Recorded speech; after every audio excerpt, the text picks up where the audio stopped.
유가증권을 배워보겠습니다. 앞에서 배웠던 회사채랑 주식이랑 아주 밀접한 관계가 있습니다. 그러면 질문 상태부터 다시 좀 보면, 방금 배운 걸 이제 생각해 보시면, 자산, 부채, 자본이 있다. 그러면 먼저 제가 자금 조달을 알려드렸잖아요. 자금 조달 패턴을 좀 보면, 우리가 은행 가서 돈을 빌리거나 회사채를 발행하면 돈이 늘어나죠. 근데 그때는 이런 식으로 위쪽으로 늘어날 겁니다. 은행에서 돈을 빌리거나 회사채를 발행하면 자산도 늘고 부채도 늘죠. 위쪽으로 늘어나게 돼요. 그리고 방금 했던 주식을 발행하면 아래쪽으로 늘어나게 되죠. 이런 느낌이에요. 이제 이걸 기억하신 다음에, 그럼 그림상으로 넣고, 자, 우리가 A 회사라고 했을 때 막 이때 주식도 발행하고 회사채도 발행하고 뭐 이런 식이었죠. 그러면 우리는 주식을 발행하든 회사채를 발행하든 결국 돈은 받는 거거든요. 근데 이 돈을 갚아야 되냐 말아야 되냐의 문제였죠. 그러면 반대편 입장을 생각해 보죠. 그러니까 우리가 A 회사 입장을 배웠잖아요. 그러면 회사채를 발행하면 부채가 늘고 주식을 발행하면 자본이 는다, 이걸 배웠죠. 그러면 상대방 입장에서는 이걸 살 거 아니에요. 내가 발행한 회사채를 산다거나 내가 발행한 주식을 산다거나 할 거 아닙니까? 그러면 상대방은 이게 자산이에요. 이런 식이에요. 그러니까 이거 그림 보시면 돼요. 그림 다 그려놨는데 2페이지 한번 보세요. 유가증권 자료 드렸죠. 이 왁구인데 자세히 그려놨습니다. 그러니까 2페이지에 첫 번째 그림이죠. 위쪽의 그림을 보시면 아까 말씀드린 대로 A 쪽이 주식을 발행하거나 회사채를 발행하게 돼요. 그럼 주식을 발행하면 자본금이라는 계정 과목이 늘면서 자본이 늘었고, 회사채를 발행하면 사채라는 계정 과목의 부채가 늘었습니다. 그러면 반대편 입장을 생각해 보면 걔네들 입장에서는 회사채를 사거나 주식을 사는 거거든요. 그걸 묶어서 유가증권이라고 해요. 남이 발행한 주식 또는 남이 발행한 채무증권, 채무증권을 줄여서 채권이라고 그러거든요. 그걸 묶어서 유가증권이라 그래요. 가치가 있는 뭐 증권이다, 이런 느낌이죠. 참고로 얘네들도 면세예요. 면세. 그러니까 부가가치세가 안 나오는 주제인 거죠. 그러면 얘네들은 이제 어떻게 나눠지는지 볼게요. 제가 밑에 질문 2개 적어놨는데 질문부터 보겠습니다. Q1 있죠. Q1 질문 1번 무엇이냐? What? 이렇게 써놨죠. 대답. 종류는 지분증권, 채무증권이 있다. 이게 what에 대한 대답이에요. 유가증권은 무엇인가요? 라고 물어보면 대답을 이렇게 하면 돼요. 지분증권이랑 채무증권이 있다. 그럼 지분증권은 다른 말로 주식이고 채무증권은 보통 채권이라고 한다. 이렇게 되는 거죠. 근데 회계에서는 what을 안 물어본다 그랬죠. 회계는 무조건 why란 말이죠. 그러면 이제 두 번째 질문으로 갈게요. why, 무엇이냐, 왜 샀냐, 이렇게 되겠죠. 그걸 왜 샀냐, 그 지분증권과 채무증권을 왜 샀니? 이렇게 물어보면 대답이 3개예요. 원래 4개인데 3개라고 보면 돼요. 첫 번째 줄만 볼게요. 첫 번째, 단기 매매증권. 단타 치려고 샀어요. 이게 대답이 되는 거죠. 단기 매매하겠다는 소리는 단타 치겠다는 소리죠. 두 번째, 만기까지 보유하겠다. 만기까지 보유할 수도 있죠. 그러니까 이자랑 원금을 받을 거예요, 이럴 수 있겠죠. 세 번째, 매도 가능 증권. 이도저도 아니에요. 이게 대답이 3개예요. 첫 번째, 단타 칠 거다. 두 번째, 끝까지 갖고 있을 거다. 세 번째, 이도저도 아니에요. 세 번째는 보통 그냥 뭐 오래 갖고 있겠다, 뭐 이 정도 느낌이겠죠. 단타는 아니고 끝까지도 안 갖고 있을 건데 뭐 사람들 모르죠, 이런 느낌이죠 그냥. 그래서 이 관계를 잘 이해를 하셔야 됩니다. 그러니까 이 두 개가 어떤 관계냐면, 예를 들면 이런 거예요. 이 여기 있는 분들을 두 그룹으로 제가 나눈다고 할게요. 남성, 여성 이렇게 딱 나누면 두 그룹으로 나오죠. 그게 what이라고 할게요. 그 다음에 다시 모이라 그런 다음에 이제 그룹을 세 그룹으로 나눌 거예요. 첫 번째 안경 낀 사람, 두 번째 렌즈 낀 사람, 세 번째 아무것도 안 낀 사람. 그럼 세 그룹으로 나눠지죠. 근데 전체 풀은 똑같죠. 구성원은 안 바뀌잖아요. 그런 느낌으로 보셔야 돼요. 그러니까 그게 종류와 분류예요. 그러니까 종류는 말 그대로 그게 뭐냐라고 했을 때 두 개로 나눠지는 거고, 세 개로 나누는 건 다시 뭉친 다음에 세 개로 다시 쪼개는 거예요. 그런 느낌입니다.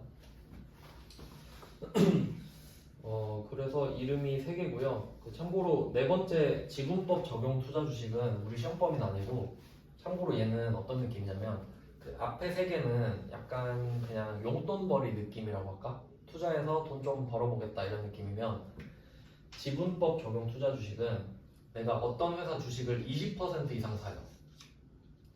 20%면 정말 어마어마하게 많이 사는 거거든요. 아마 이재용 회장이 지금 삼성전자 5%인가 갖고 있을 거예요. 20% 사겠다는 건 뭐겠어요? 내가 이 회사 먹겠다, 거의 이런 뜻이거든요. 그러니까 목적 자체가 달라져요. 근데 그냥 그런 게 있구나 정도만 보시면 되고, 우린 투자 목적으로만 배우니까 그냥 세 개만 있다고 보셔도 되는 거죠. 그리고 이제 아래쪽 그림으로 가보겠습니다. 얘네들을 어떻게 그 분류를 할 수 있는지 요건을 따져볼게요. 요건. 어떻게 해야 이름을 이렇게 지어줄 수 있는가? 목적을 나타내죠. 왼쪽에 삼각형을 보시면 돼요. 제가 삼각형 모양으로 그려놨죠. 자, 위에 있는 단기 매매 증권부터 볼게요. 여러분한테는 이게 제일 중요합니다. 단기 매매 증권은 거의 나온다고 보시면 됩니다.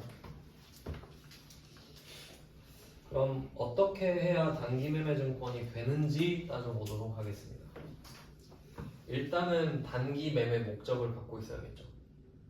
근데 이때 단기 매매 목적은 여러분의 의도거든요. 그냥 단타를 쳐야겠다. 근데 이거는 하루아침에 바뀔 수 있죠. 내가 단타 치려고 샀는데 귀찮아, 그냥 갖고 있을래, 이럴 수도 있죠. 그럼 목적이 바뀔 수도 있는 거고, 그리고 이 의도는 바꾸기가 쉽죠. 단기 매매에서 장기 매매로 바꿀 수도 있잖아요. 근데 동그라미 1번이 중요해요. 상장 주식. 상장 주식은 상태죠. 그러니까 단기 매매 목적은 의도잖아요. 근데 상장이 돼 있다는 건 시장에 올라갔다라는 겁니다. 어떤 느낌인지 좀 보여드릴게요.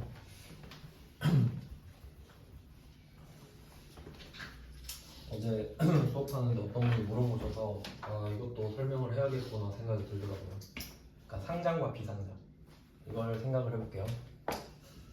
예를 들어서 A라는 개인이 있다고 해볼게요. 개인, 이 사람이 사업을 한다고 하겠습니다. 월급쟁이 말고 자기가 사업을 해요.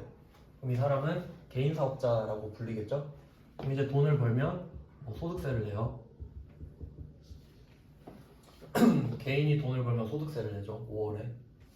그러면 이때 개인이 사업을 하다 돈을 내는데 세금이 너무 많아요. 참고로 소득세는 최대 45%예요. 지방소득세까지 하면 49.5%. 세금 내기 싫겠죠. 그러니까 여러분 막 나중에 20억 벌잖아요. 그럼 진짜 한 9억 세금 내는 거예요. 내기 싫겠잖아요. 그러면 세금 너무 많이 받는데 법인 만들어야겠다. 법인을 만드는 거예요. 그럼 이제 내 돈을 법인에다 집어넣어서 법인을 내가 조종하는 거야. 마리오네트처럼. 내 이름으로 사업을 하는 게 아니고 법인을 내 앞에 세워서. 왜냐면 법인은 법인세를 내는데 지금 세율이 24%일 거예요. 최대. 어때요? 만들만 하죠? 세율이 확 줄잖아요. 그래서 보통 돈 많이 벌면 법인 만들어요. 세금 너무 많이 내니까. 근데 이제 여러분은 아시죠? A 개인이 B 법인을 만들었으면 보통 B 법인은 A 거라고 생각하잖아요. 그게 단순히 끝이 아니고 내가 여기다 돈을 넣고 그 돈으로 사업을 해야 되거든요. 그럼 여기다가 1억을 집어넣어요. 그럼 이제 B 법인은 얘한테 주식을 주는 거예요. 100만 주 곱하기 100원. 아까 배웠죠? 이렇게 이어지는 거예요. 그러면 이때 이 개인은 비법인을 만들어서 투자를 해서 주식을 받았죠? 그럼 지분율 100%의 주주거든요. 지금 이 상태로. 근데 이건 법인을 만든 거고 상장과 별개예요. 이 법인은 그냥 법인이에요. 시장에 올리진 않았죠? 그냥 서로 둘만 거래했잖아요. 그러면 이건 그냥 비상장 법인입니다. 상장은 시장에 올렸단 소리예요. 그러니까 쉽게 말하면 뭐냐면 여러분이 만약에 팔고 싶은 물건이 있다고 할게요. 집에 안 쓰는 물건이 있어. 근데 이거 팔면 돈이 좀 될 것 같아. 당근마켓에 팔아야겠다. 근데 귀찮아. 그럴 수 있죠? 그러면 내가 팔아야겠다고 생각을 했는데 당근마켓에 안 올렸어요. 그럼 사람들이 알아요? 아무도 모르죠. 내가 이 물건 팔고 싶은지. 그게 비상장이에요. 시장에 안 올라갔잖아. 아무도 몰라요. 그쵸? 그럼 여러분이 팔고 싶으면 어떻게 해야 돼? 사진 찍어서 설명 예쁘게 달아서 올려야 되죠. 그게 상장이에요. 시장에 올렸잖아. 팔고 싶은 의지가 있는 거죠. 그러면 비상장은 팔기가 힘들겠죠. 여러분이 이게 당근마켓에 안 올린 걸 팔려면 친구들한테나 팔 수 있겠지. 가족한테나 팔거나. 그게 제한된 거예요. 그러니까 이 법인은 비상장 법인이니까 아는 사람한테만 판 거죠, 지금. A 개인한테. 그리고 자기 가족한테도 팔 수 있겠지. 그 정도 수준이잖아요. 근데 내가 많은 돈을 필요로 해. 제가 한 100억 필요해. 그럼 가족한테 그게 안 땡겨지잖아요. 그럼 어떻게 하겠어요? 전 세계에 공개해야지. 그래서 보통 그 상장을 IPO라고 하는데 그 기업 공개라고 합니다. 그러니까 뜻을 생각해봐요. 아무도 우리 회사가 있는지 모르잖아요. 그러니까 공개해 주는 거예요. 우리 이런 회사도 있어요. 하고 시장에 올리면서 공개가 돼요. 그러니까 보통 기업 공개를 하면서 상장이 같이 이루어지는 거죠. 그러면 기업 공개를 했다라는 말은 최초 상장을 했다는 소리가 되겠죠. 그럼 이제 시장에 올린 거야. 그럼 다른 사람들도 살 수 있어. 내 주식을. 이제 모두가 알게 됐으니까. 그럼 서로 막 가치 판단을 할 거 아니에요. 그럼 가격이 정해지지. 그러면 처음에는 내가 100원 주고 샀던 주식인데 사람들끼리 막 떠들다가 보니까 이거 한 10만 원 해도 되겠는데 막 그렇게 가격이 정해지는 거예요. 뭐 그런 느낌입니다. 그럼 이제 그 시장 이름은 코스피, 코스닥, 그리고 코넥스 이렇게 3개 있어요. 왼쪽으로 갈수록 큰 겁니다. 그러니까 시장이 3개가 있는데 어쨌든 그러니까 코넥스가 제일 작아요. 그러니까 보통 주식 대박 터진다 그러면 코스닥이나 코넥스예요. 왜냐면 작은 회사가 커질 확률이 높으니까. 근데 여기 있는 회사들은 이미 크기 때문에 대박은 안 나요. 삼성전자가 막 주가가 2배 되고 그러진 않잖아요. 그러니까 그런 느낌이에요. 근데 어쨌든 올라가면 다 상장이야. 왜냐면 거래는 되니까. 이해되시죠? 그러니까 결론은 상장은 상태고 단기 매매는 의도고. 이해되시죠? 상장되는 거는 바꾸기 힘들죠. 내가 지금 상장 안 됐는데 내일 상장해야겠다. 그거 안 돼요. 몇 년 걸려요 준비하는데. 근데 단기 매매 목적은 어때요? 그냥 주주총회 해가지고 주주들 모여서 그냥 단타 치지 말고 갖고 있읍시다 이러면 되는 거죠. 근데 어쨌든 2개가 다 충족돼야만 단기 매매 증권이라고 이름 붙일 수 있어요. 이해되셨죠? 그냥 의도만으로는 안 돼요. 내가 단타를 치고 싶으면 뭐해? 아무도 모르는데. 그럼 어떻게 단타를 쳐요? 팔면 사주는 사람이 있어야지. 그게 되려면 상장이 돼야 된다는 소리입니다. 그래서 2가지를 꼭 동시에 충족해야 돼요. 엔드 조건으로 해놨죠? 그러면 이 단기 매매 증권은 또 밑에 제가 박스 쳐놨죠, 박스. 그게 무슨 뜻인지 생각해야 돼요. 여러분이 만약에 누가 발행한 회사채를 샀어요. 삼성전자가 발행한 회사채를 샀다고 합시다. 그럼 그건 채무증권이죠. 채무증권이죠. 그럼 그걸 산 거예요. 근데 그걸로 지금 단타를 치고 싶은 거야. 그러면 단기매매증권이라고 이름을 붙일 수 있다는 소리예요. 채권으로는 단타치기 좀 힘들긴 한데 가능은 하거든요. 이론상. 보통 주식으로 하긴 하지만. 그리고 삼성전자가 발행한 주식을 사서 단타 쳐야겠다라고 생각하면 단기매매증권으로 할 수 있다는 소리예요. 아시겠죠? 밑에 제가 박스 친 거는 가능 여부를 따지는 겁니다. 가능. 지분증권을 샀을 때 단기매매증권으로 할 수 있냐? 할 수 있다. 채무증권을 샀을 때 단기매매증권으로 할 수 있냐? 할 수 있다. 그 뜻이에요. 자, 단기매매증권 일단 정리를 했고요. 이제 그 왼쪽 밑에 만기보유증권으로 가볼게요. 자, 얘는 이름에 만기라는 말이 있죠. 만기라는 말이 있으려면 보통 돈을 지급하는 날이거든요. 만기가. 그러니까 돈을 지급하는 그 기간이 꽉 찼다는 소리예요. 그러니까 상환일이라고 보시면 돼요. 만기일은. 그러면 주식에는 만기라는 개념이 없어요. 주식은 소유의 개념이거든요.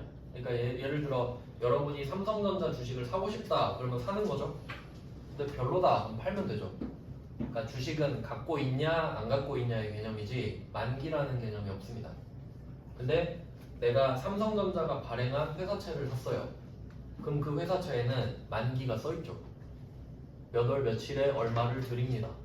써있죠? 그러니까 만기 보유 증권은 채무증권밖에 안 되죠. 주식을 사놓고 만기 보유해야지 그 말도 안 돼요. 그러니까 채무증권을 샀을 때만 만기 보유를 할 수 있다는 소리예요. 이게 또 중요한 포인트가 됩니다. 말 문제로 잘 나와요. 왜냐면 지금 박스 대충 훑어보시면 삼각형 박스 보시면 얘만 X 쳐져 있죠. 그럼 이거 문제 나오겠죠. 어떻게 나오겠어요? 만기 그 지분증권은 만기 보유 증권으로 분류할 수 없다 이렇게 나오겠지. 좀 그렇게 말 문제 나올 수 있겠죠. 뭐 그런 식으로 나와요. 그러면 만기 보유 증권은 어떻게 분류가 되느냐? 당연히 목적이 있어야겠죠. 만기까지 보유할 목적이 있어야 됩니다. 근데 이제 아실 거예요. 의도 가지고는 안 돼. 우리도 의도 가지고 다 안 되잖아요. 난 자격증 따고 싶어. 그것만으로 딸 수는 없죠. 그러니까 의도도 있어야 되는데 능력도 있어야 되죠. 여기 보시면 능력은 뭘 말하냐면 그냥 참고로 알고 계시면 되는데 내가 삼성전자 회사채를 1억짜리 샀다고 해볼게요. 1억짜리 만기가 3년이라고 해볼게요. 네, 만기까지 갖고 있을 생각이었어. 3년 뒤에 1억 받고 이자도 받고 할 생각이었어요. 근데 중간에 급전이 필요해졌어요. 돈이 너무 필요해. 그럼 어떻게 해야 돼요? 이거 팔아야 되죠. 그럼 그건 능력이 없는 거예요. 능력이 없으면 만기까지 보유를 못 하잖아요. 그 뜻이에요. 능력은.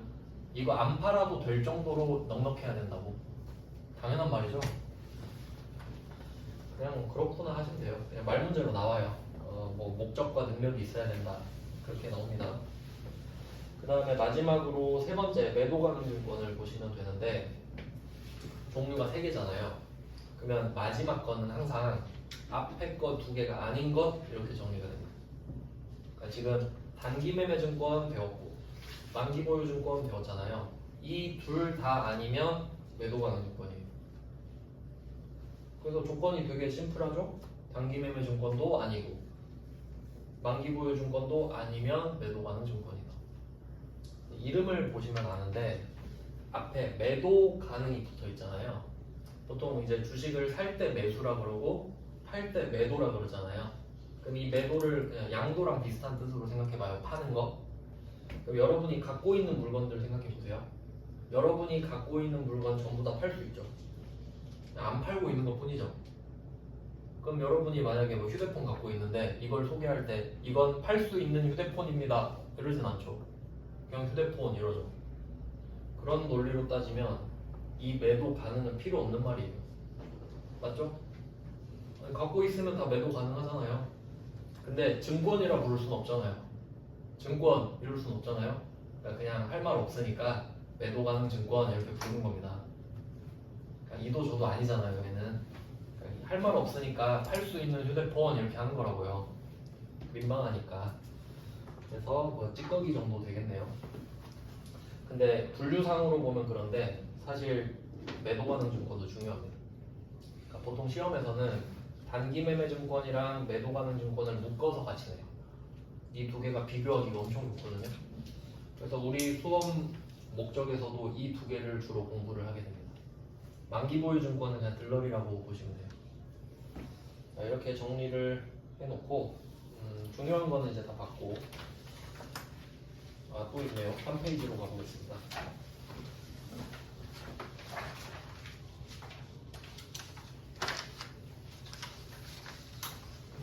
3페이지로 가면 또 표를 만들어 놨는데 첫 번째 표를 먼저 보시죠.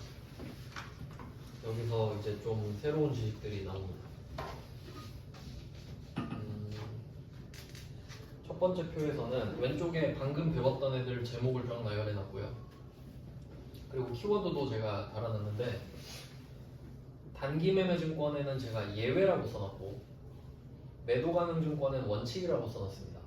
그러니까 얘 둘이 이렇게 다르기 때문에 보통 비교하는 걸 많이 내요. 단기 매매 증권의 예외라서 시험에 내기가 참 좋거든요. 그러면 하나씩 좀 알려드릴게요. 이게 그 위쪽 제목을 보시면 제가 3개를 달아놨거든요. 번호를 좀 달아놓으시면 보기 편할 것 같은데 취득 부대 비용을 1번 이런 식으로 번호를 매기고 평가를 2번 처분 손익을 3번 이렇게 해야 그냥 보기가 좋으니까 3개가 있구나 이렇게 되니까요. 그럼 취득 부대 비용부터 설명을 해드리겠습니다.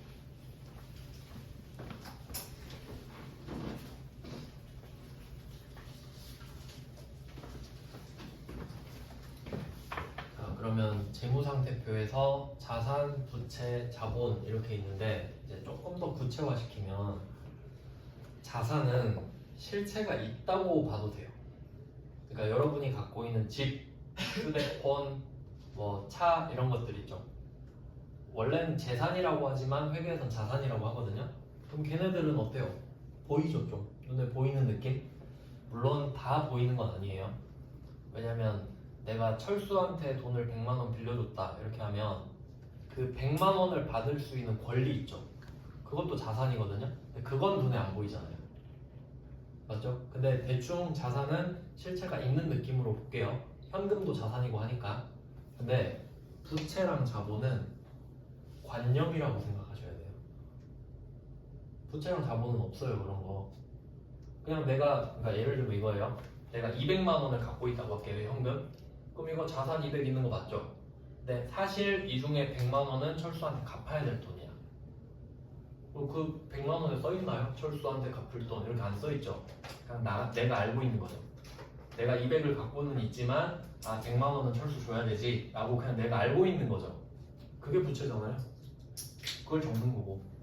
그러니까 부채랑 자본은 그냥 생각이에요 생각. 이렇게 생각을 해야 됩니다. 그런 느낌이에요. 그러니까 사실 공부는 자산만 하면 되는 거죠. 뭐가 있다 이렇게 배우는 거니까. 근데 그 들러리로 부채도 나오고 자본도 나오는 겁니다. 왜냐면 어떻게 자산이 느는지 설명해 줘야 되니까. 맞죠? 뭐 그렇게 정리를 하고 그럼 여기서 주인공은 자산인데 그러면 자산은 어떻게 생겼나 한번 생각해 볼게요. 여러분이 갖고 있는 물건 다 자산이거든요. 어떻게 얻었나 생각해 볼게요. 2개밖에 없어요. 첫 번째 샀다. 2번째 만들었다. 밖에 없죠. 뭐 다른 방법이 있나요? 뭐 나올 수도 없고 2개밖에 없죠. 그러니까 자산은 반드시 취득을 거쳐서 여러분이 얻은 겁니다. 엄마 뱃속에서 갖고 나온 거 없잖아요. 그러니까 자산은 반드시 취득을 해야 돼. 이 말은 누군가가 자산을 갖고 있다. 그럼 그 자산은 그 사람이 취득을 한 거예요. 어떻게 했든 간에. 맞죠? 근데 그 취득의 방법은 2가지가 있는 거죠. 매입, 제조. 근데 이제 우리는 그냥 별로 이걸 딱히 구분하진 않고 취득이라고 할게요 그냥. 근데 알고는 계셔야 됩니다. 나중에 재고자산에선 중요하니까. 자 그러면 자산은 취득해야 된다까지 정리가 됐습니다. 그리고 여러분이 뭐 옷을 산다고 한번 해볼까요? 옷을. 그러면 원래 비용이긴 한데 옷을 자산이라고 치면 10만원짜리 옷을 산다고 할게요. 서울에 있는 가게에서. 그럼 10만원만 내면 옷을 안 보내줘. 택배비를 내래 5천원. 그럼 이때 옷값은 10만원, 택배비는 5천원. 이게 같이 들죠. 5천원 안 내면 난 이 옷을 가질 수가 없죠. 그럼 이런 걸 취득 부대 비용이라고 합니다. 취득할 때 부가적으로 들어가는 비용. 거의 그런 게 있어요. 그러니까 뭐 자동차 살 때도 취득세 내야 되고 뭐 주식을 사고 팔 때도 주식 수수료 내야죠. 플랫폼에. 뭐 그런 느낌이란 말이죠. 그러니까 자산은 취득을 해야 되는데 그때 취득 부대 비용이 발생하겠다.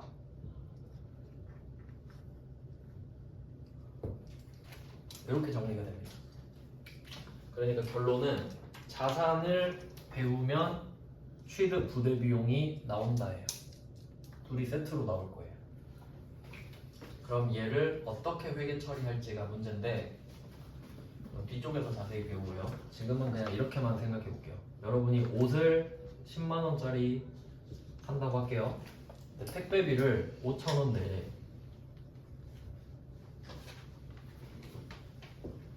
만약에 바지를 샀다고 합시다. 바지를 10만 원짜리 사서 택배비 내고 받았어요. 근데 너무 길어서 좀 수선을 했어요. 잘랐어요. 자, 수선했습니다. 5,000원 또 줬다고 할게요. 이렇게 돈을 썼다고 하죠. 그리고 이제 친구 만나러 갔어요. 이거 입고 친구가 물어봐요. 그 바지 얼마야? 이렇게 물어봐요. 그럼 여러분의 대답을 생각하면 돼요. 내가 이 바지를 입고 나올 때까지 이 바지 얼마 썼습니까? 11만 원 썼죠? 그럼 11만 원 이렇게 대답하는 거죠. 보통 그렇지 않나요? 그냥 뭐 10만 원에 사서 5천 원에 수선해서 그런 말 안 하고 그냥 11만 원 이러잖아요. 그런 느낌이라 보시면 돼요. 원래 더 자세한 건 뒤에서 있는데 뒤에서 할게요. 그러니까 기본적으로 자산을 취득할 때 취득 부대 비용이 드는데 이 취득 부대 비용은 그냥 자산에 붙여서 회계 처리한다. 이게 원칙. 엄청 거부감이 들진 않죠? 그냥 이렇게 생각하시면 돼요. 수선비랑 택배비를 붙여서 11만 원이라고 말한다. 그게 원칙. 그러니까 매도가능증권을 보시면 취득 부대 비용은 취득 원가의 가산 이렇게 써있죠. 가산은 더하는 거죠. 가산점 할 때. 그럼 만기보유증권도 마찬가지네요. 만기보유증권도 취득 원가의 가산 이렇게 써있죠. 근데 단기매매증권은 어때요? 웬 뜬금없이 비용 플러스 이렇게 써있죠. 그러니까 얘가 예외입니다. 참고로 유일한 예외입니다. 얘밖에 예외가 없어요. 그래서 이제 여러분은 어떻게 생각하시면 되냐면 자산을 취득했다 이렇게 말을 하잖아요. 자산을 취득했다 하면 단기매매증권인지부터 봐요. 예외가 한 개니까. 그럼 단기매매증권 1회 그러면 주식을 살 때 수수료가 되니까 그건 900번 수수료 비용으로 빼면 되고요. 근데 그게 단기매매증권이 아니래. 그럼 그냥 더하면 됩니다. 그렇게 생각하는 게 단순하겠죠? 왜냐면 예외가 한 개잖아요. 예외가 한 개니까 바꿔서 생각을 해버리자 이거지. 예외냐 아니냐. 그럼 예외가 아니면 다 더하면 되죠? 그럼 이렇게 생각하는 거예요.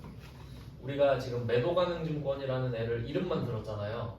근데 매도가능증권을 샀대. 수수료가 1,000원 들었대.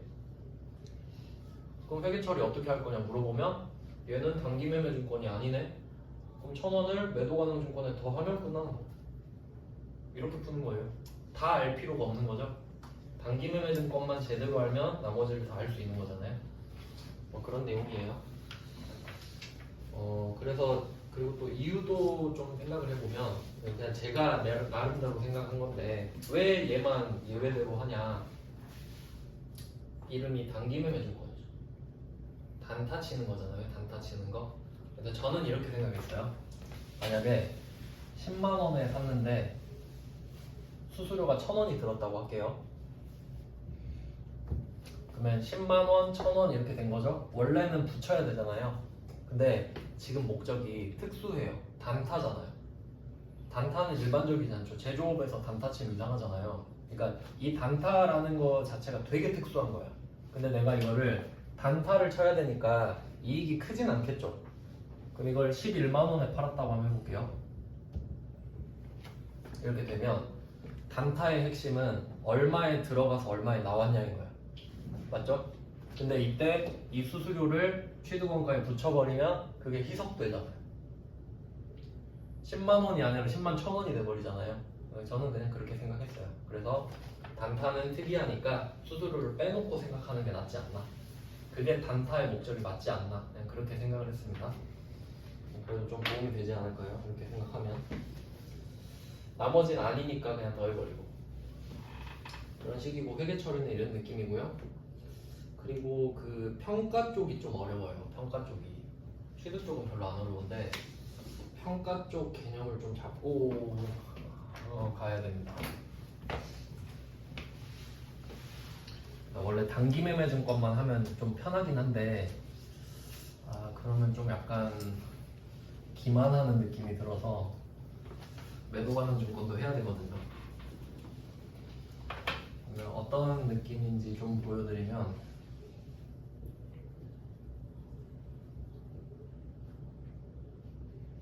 지금은 뭐 주로 재무상태표만 보고 있는데 이제 좀 손익계산서도 다시 꺼내와 볼게요.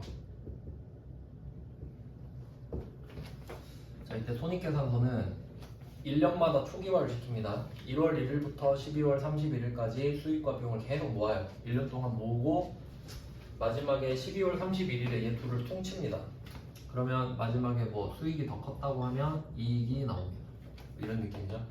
그러면 처음에 이렇게 자산부채 자본이 있었는데 얘들이 1년 동안 모았잖아요. 그럼 1년 동안 모은 결과물이 이익이죠. 그럼 이 이익을 자본에다가 보내고 얘네들은 없어지는 거예요. 다 주고 끝나야 되죠. 그러니까 얘는 1월 1일에 0으로 돼서 다시 시작하는 거죠. 그러니까 1년마다 이걸 계속 반복하는 거죠. 근데 단순하게 말하면 이건데 사실 한 개 더 있어요. 빨간색 박스가 하나 더 있습니다. 그러니까 자본은 사실 크게 이렇게 두 가지 박스로 나눠지고 또 5개로 나눠지고 막 이렇게 되는데 우린 그래도 이 정도만 좀 생각을 해볼게요. 그러니까 이 위쪽에 있는 이 자본 있죠. 이 자본이 아까 주식 발행한 거예요. 주식 발행해서 투자받은 돈 있죠. 그래서 늘어난 게 얘거든요. 근데 이 위에 거랑 밑에 거랑 다른 게 뭐냐면 위쪽은 투자를 받아야만 늘어나잖아요. 그러니까 주주가 없으면 이 자본이 생길 수가 없죠. 근데 밑에 건 뭐냐면 내가 번 돈이에요.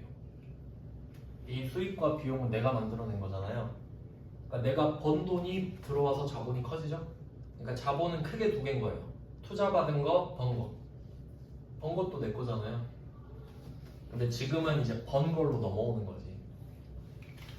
자, 그리고 빨간색은 얘는 따로 있죠. 그래서 어떤 느낌이냐면 이게 또 그 수익 비용을 손익이라고 하는데 수익 비용을 통틀어서 손익이라고 합니다. 근데 수익도 퀄리티가 있어요. 이때 두 개로 나눠지거든요. 얘를 그냥 단기 손익이라고 할게요. 단기 손익. 얘가 중요한 애고 이 가해 쪽이 있죠. 가장자리. 얘네들은 기타 포괄 손익이에요. 이렇게 돈을 버는 것도 두 개로 나눠져 있어요. 그럼 왜 나누는지를 생각을 해볼게요. 예를 들어봅시다. 내가 A 주식을 10만원에 두 개 샀어요. 이렇게 가정을 해봅시다. A 회사 주식을 10만원에 두 개 샀어요. 그리고 지금 시세가 11만원입니다. 이렇게 가정을 해보죠. 근데 한 개는 팔았어요. 다시 정리할게요. 10만원에 두 개를 샀어요. 근데 지금 시세가 11만원이에요. 한 개는 팔았어요. 그럼 이때 만원은 실현이 됐다고 합니다. 10만원짜리를 11만원에 팔았으니까 만원을 진짜로 벌었죠. 진짜로. 맞죠? 진짜 만원을 벌었단 말이죠. 그게 단기 손익. 진짜 번 거. 단기 수익 비용으로 가요. 근데 한 개는 어때요? 나머지 한 개는 안 팔았죠. 그럼 보통 안 팔았어도 10만원짜리 주식이 11만원이 되면 뭐라 그래요? 만원 벌었다 그러죠. 근데 회계는 안 쳐줘. 만원 보여줘 라고 합니다. 만원 벌었다며 보여줘 이렇게 합니다. 근데 우리가 만원은 보여줄 수 있죠. 팔았으니까 11만원을 받았으니까 만원 보여줄 수 있죠. 근데 안 판 건 어떻게 해요?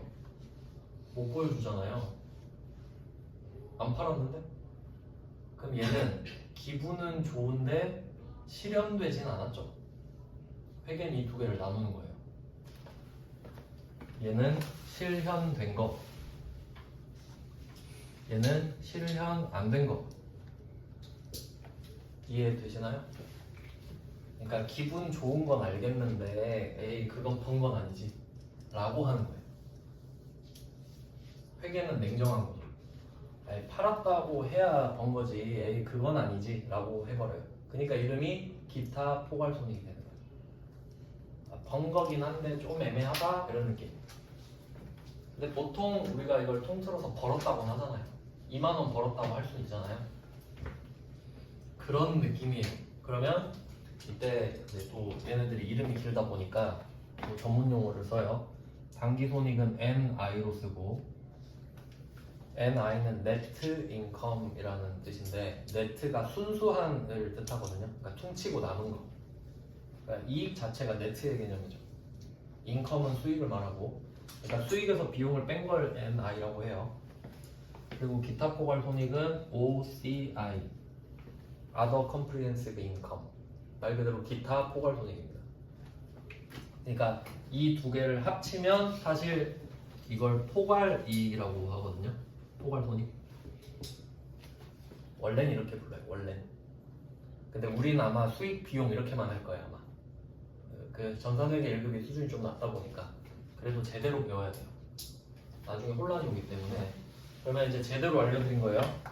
자, 포괄 손익 중에는 진짜와 가짜가 있다. 이 정도 생각하시면 되겠죠?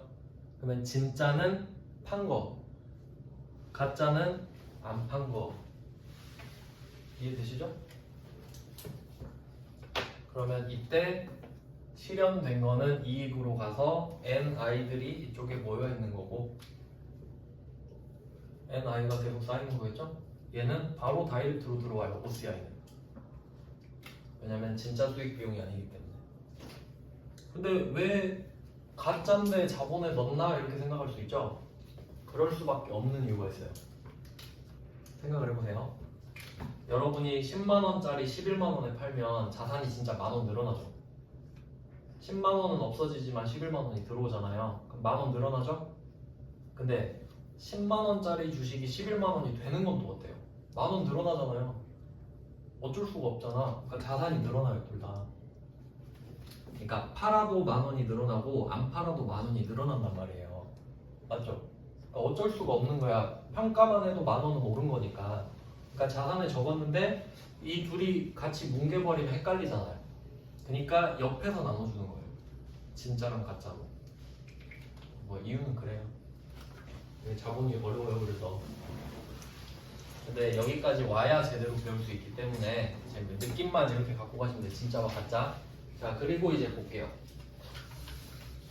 제가 번호를 매겨드렸죠. 2번이 평가, 3번이 처분손익 이렇게 했죠. 그러면 처분은 어때요? 처분은 실현이 된 거죠.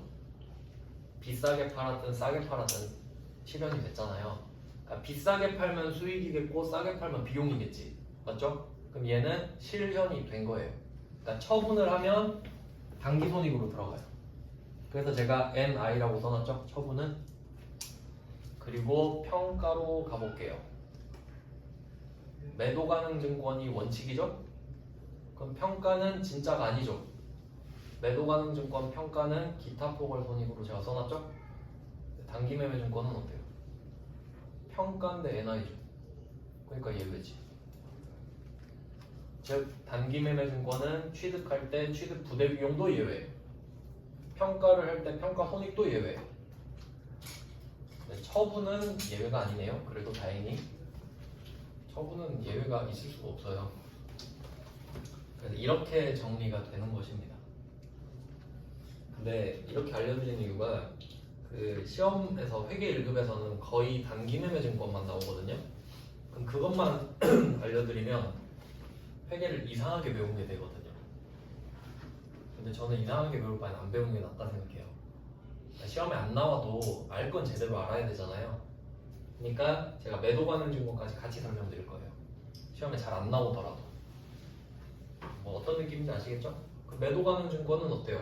수수료 나오면 붙여버려. 그리고 평가를 해서 가격이 올랐다? 가짜로 취급해요. 자본이 되는 거지. 그럼 여기서 가장 큰 차이가 뭐냐면 매도 가능 증권이 평가를 해서 10,000원이 올랐잖아요. 그럼 걔는 바로 자본으로 들어갑니다.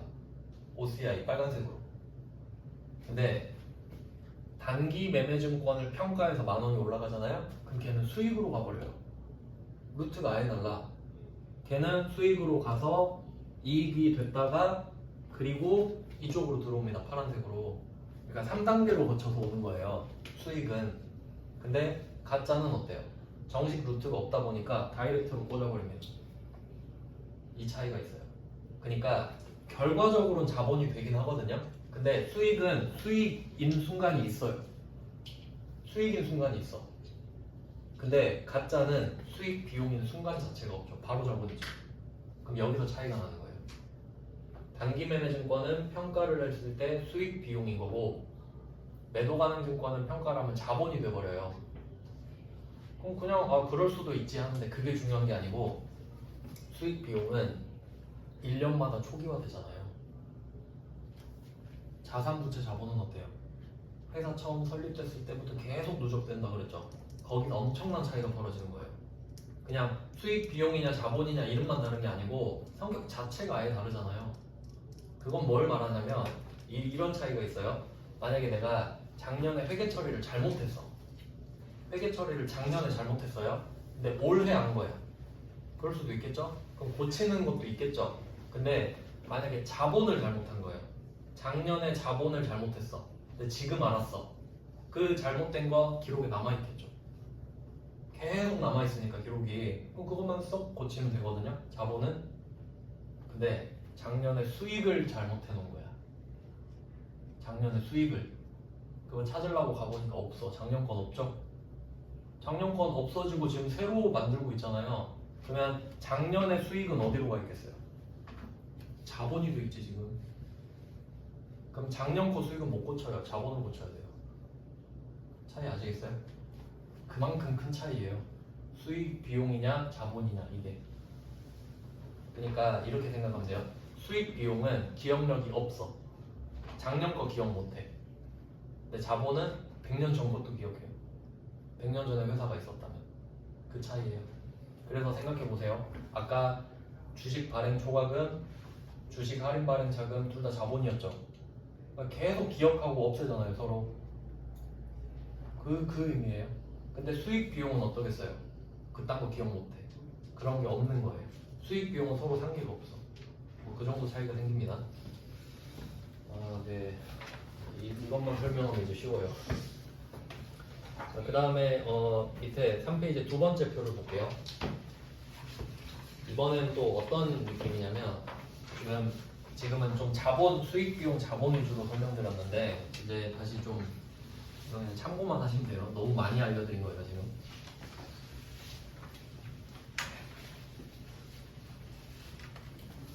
자, 그러면 이제 이 자산을 제가 쪼개서 보여드릴게요. 사실 자산이 주인공이에요. 회계 1급에서는.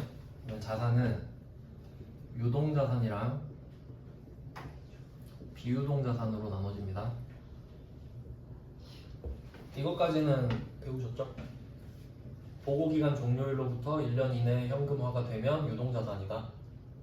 돈 빌려주고 내년까지 받으면 유동자산, 그 이후에 받으면 비유동자산. 이런 느낌이에요. 얘를 또 이제 나누면 이건 그냥 보기만 하셔도 돼요. 외울 필요 없습니다. 유동자산은 2개로 나눠지고 비유동자산은 4개로 나눠져요.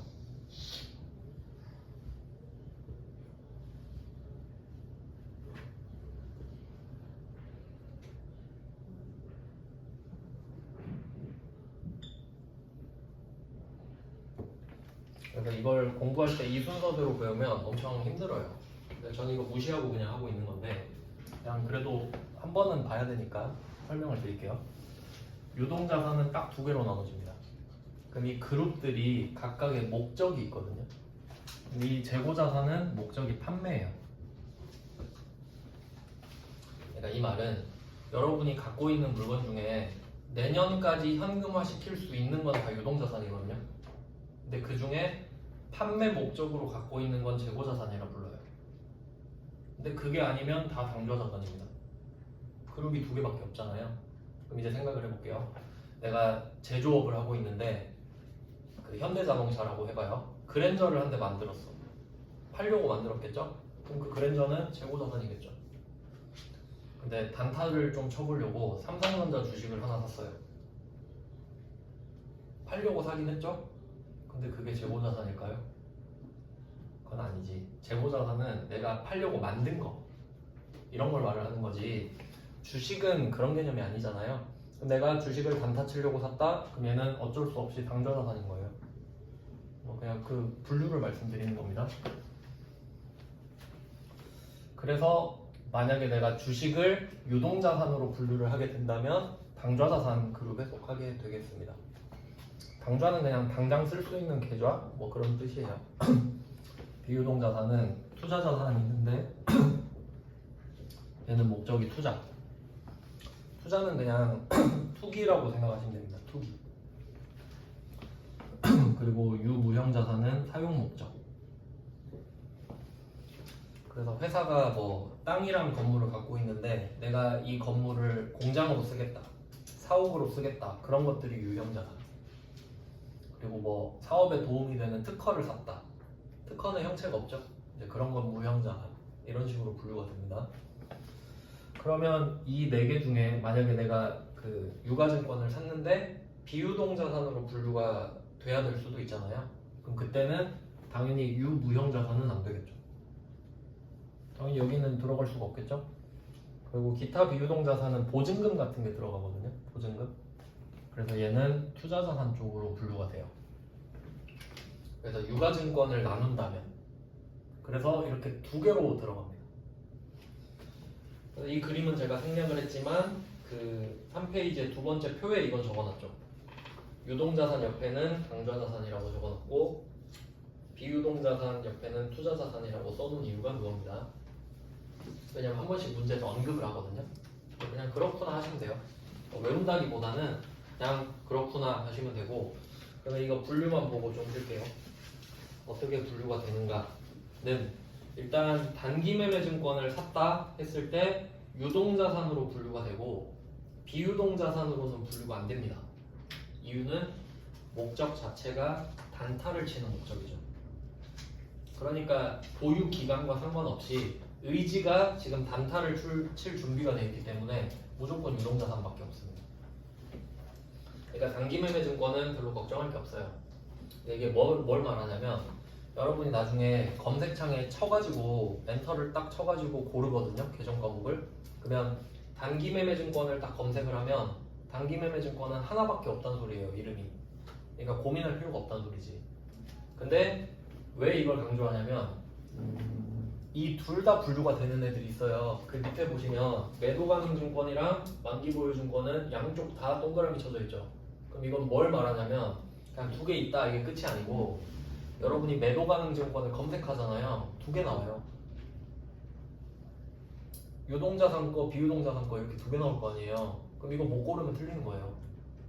그래서 강조하는 거라고요 지금. 골라야 답이니까. 근데 단기매매증권은 고를 필요가 없잖아. 한 개니까. 맞죠? 그 이유 아시겠죠? 자, 그러면 매도가능증권은 어떻게 되는 거냐? 그것도 생각을 해보면 이 삼총사가 있잖아요. 그럼 단기매매증권은 상장이 돼야 되고 단기 목적이어야 되죠. 근데 이 단기매매증권은 만기보유증권으로 바뀌는 경우는 없다고 보시면 돼요. 왜냐면 이 둘은 너무 달라요. 성격이. 단타 쳐야지 했는데 갑자기 만기 보유할래. 그런 경우는 없거든요. 그래서 단기매매증권의 성격이 1번이 단기매매 목적, 2번이 상장주식 이렇게 돼 있죠. 네, 이 둘 중에 한 개가 충족을 못할 수도 있잖아요. 그때 매도가능증권이 된다고 생각하시면 돼요. 그러니까 1번이 단기매매 목적, 2번이 상장주식이잖아요. 잘 보세요. 이게 중요한 겁니다. 좀 오바됐지만 좀만 봐주세요. 중요한 거라. 그럼 매도가능증권의 유동자산을 보시면 단기매매 목적은 그대로 유지가 됐죠. 근데 상장주식이 아닌 거라고 제가 써놨죠. 그러면 단타는 치고 싶거든요. 지금 내 마음은 단타를 치고 싶어. 근데 아무도 몰라요 나를. 그럼 단타를 어떻게 치지?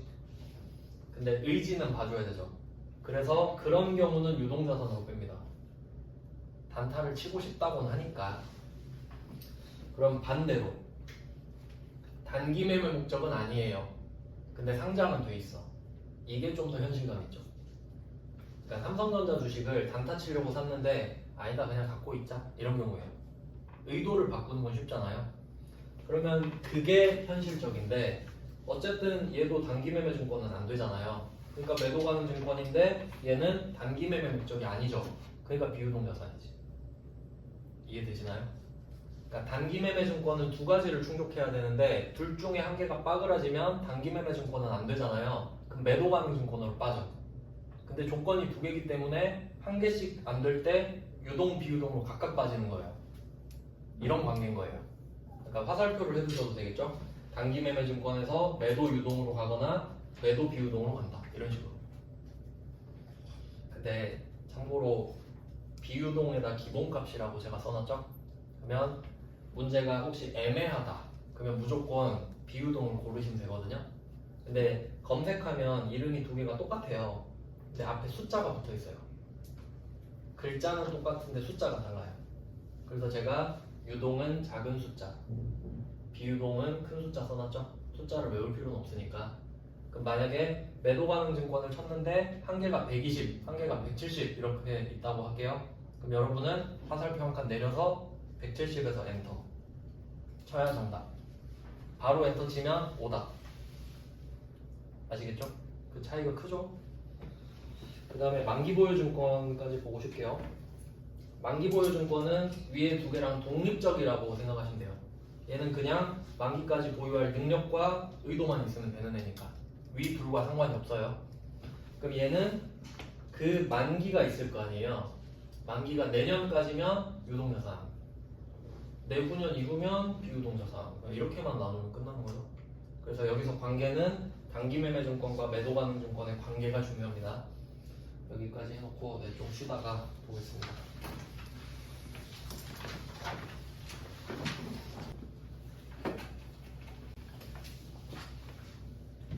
이제 문제 풀 준비가 다 됐으니까 문제를 한번 풀어보겠습니다.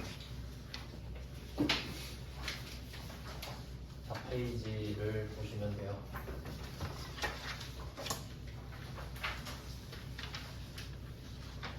아까 그 표에서 보셨듯이 3단계로 나눠서 볼게요. 취득, 평가, 처분.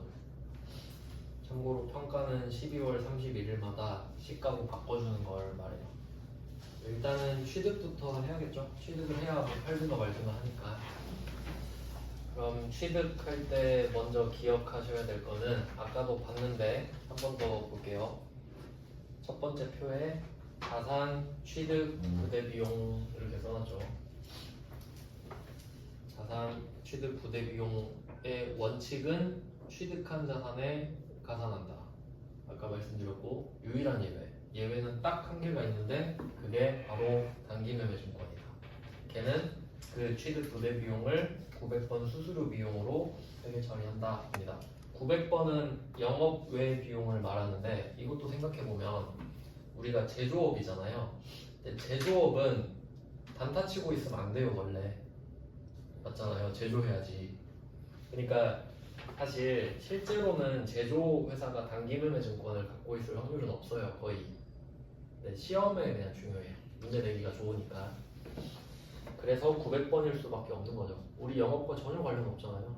단타 치는 거는. 그래서 900번입니다. 그리고 900번으로 제가 강조하는 이유는 여러분이 수수료 비용을 딱 검색을 하잖아요. 500도 나오고 800도 나오고 900도 나오거든요. 그러니까 900에 익숙해지시라고 제가 써놓은 겁니다. 그리고 주식에는 가격이 두 개가 있습니다. 왜냐면 그래서 제가 일부러 연달아서 알려드리는 건데 주식 발행하고 바로 지금 주식을 또 사고 있죠. 아까 발행했을 때 기억해 보세요. 자본금은 무엇을 늘렸는가? 액면 금액만큼만 늘렸죠. 받는 돈과 상관없이. 그러니까 액면 금액은 내가 내 주식을 발행할 때 그게 증자죠. 그리고 시험 범위는 아닌데 주식을 만드는 게 증자라고 하면 주식을 소각하는 것도 있거든요. 그러니까 만드는 거는 만드는 거고 없애는 게 소각일 거 아니에요. 그럼 걔는 감자라고 부르겠죠. 자본금 증가, 자본금 감소 이렇게 부를 테니까. 그러면 증자할 때 액면 금액만큼만 자본금을 늘리죠. 그러면 감자할 때도 액면 금액만큼만 줄이겠죠. 논리상. 그러니까 주식의 가격 중에 액면 금액은 증자랑 감자가 나올 때만 쓰는 겁니다. 이해되시죠? 왜냐면 그래서 제가 삼성전자 주식 액면 금액이 100원이라고 말씀드린 거예요. 100원에 못 사잖아요. 100원에 파는 사람도 없을 거잖아요. 그러니까 그 액면 금액은 삼성전자가 자기 주식을 발행할 때 자본금에 올리는 역할로만 쓸 겁니다. 맞죠? 거래하는 금액은 아니겠잖아요. 그러면 두 번째 금액이 시가죠, 시가. 현재 거래되고 있는 시장 가격. 그걸로 사고 팔겠죠. 이해되시죠? 즉 시험에 주식 관련된 주제가 두 개 나옵니다. 첫 번째는 내가 내 주식 발행할 때 그때는 액면금액 써야 되죠. 근데 내가 남의 주식 사고 있죠 지금? 그때는 액면금액이 아무짝에도 쓸모가 없겠네요. 이해되시나요? 이것부터 정리해놓고 문제를 푸셔야 돼요.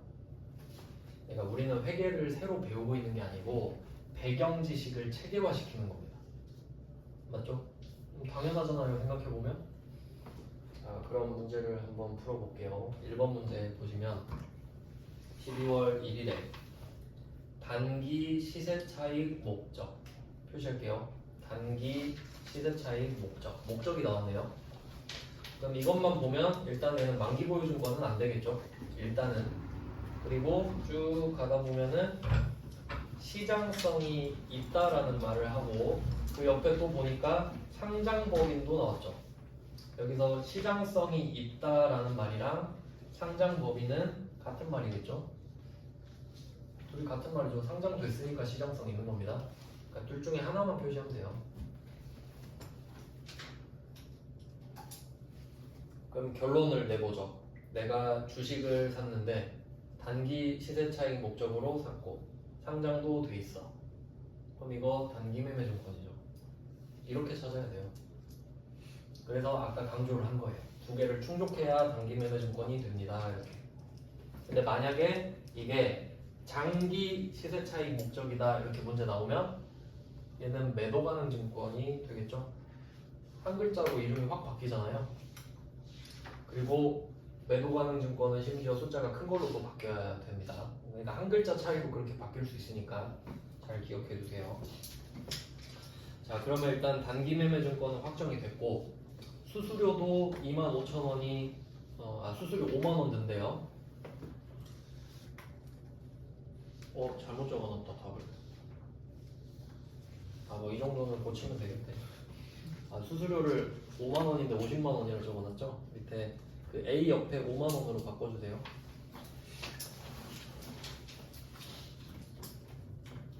네, 이게 수작업으로 만들다 보니까. 그러면 단기 매매 증권 250을 먼저 적습니다. 이유는 100주 곱하기 25,000원이죠. 그럼 여기서 25,000원은 시가겠죠? 지금 시가? 근데 이 출제자는 착한 거예요. 왜냐면 나쁜 놈은 옆에다 뭐라 쓰냐면 액면금액 5,000원 이렇게 썼네. 근데 우리는 나쁜 놈이 시험 문제 낸다고 생각해야 되죠? 그럼 액면금액은 X표 치고 시작해야 되죠. 이유는 증자가 아니니까. 맞나요? 그러니까 주식 나온다고 하면 딱 정하셔야 돼요. 내가 주식을 발행하고 있는가? 내가 남의 주식을 사고 있는가? 이렇게 두 개밖에 없거든요. 그럼 내가 내 주식을 발행할 때는 액면금액 써야 되죠. 자본금을 올려야 되니까. 근데 남의 주식을 사고 있어. 그럼 남의 주식 액면가액 내가 알아서 뭐해? 그러니까 그때는 액면가액에 X를 쳐야 돼요. 근데 얘는 미리 X를 쳐서 문제를 낸 거잖아요. 그리고 수수료 5만원은 900번 수수료 비용. 그래서 제가 밑줄 두 줄 그어놓은 건 뭐냐면 밑줄 그은 애들끼리 관련이 있다는 소리입니다. 단기 매매 증권으로 이름이 정해졌으니까 900번 수수료로 한다. 이 뜻이에요. 자, 그리고 2번 문제도 보시죠. 2번 문제는 단기 매매 차익 목적 또 나왔죠? 단기 매매 차익 목적 표시해 주시고 상장 법인도 표시해 주세요. 두 개가 만났으니까 얘는 단기 매매 증권 이름이 정해졌습니다. 그리고 액면금액은 제가 줄 그어놨죠? 시험장 가면 여러분이 줄 그으셔야 돼요. 액면금액 보자마자 남의 주식 사고 있네 액면금액 X.